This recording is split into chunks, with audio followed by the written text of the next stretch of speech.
हल्लीच्या गीतात आता नुसतं खाणं पिणं. सर्वांचं लक्ष प्लीज, नवीन विषय आहे.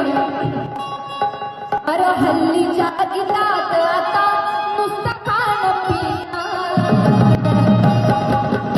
अरे हल्लीच्या गीतात आता नुसतं खाणं पिणं.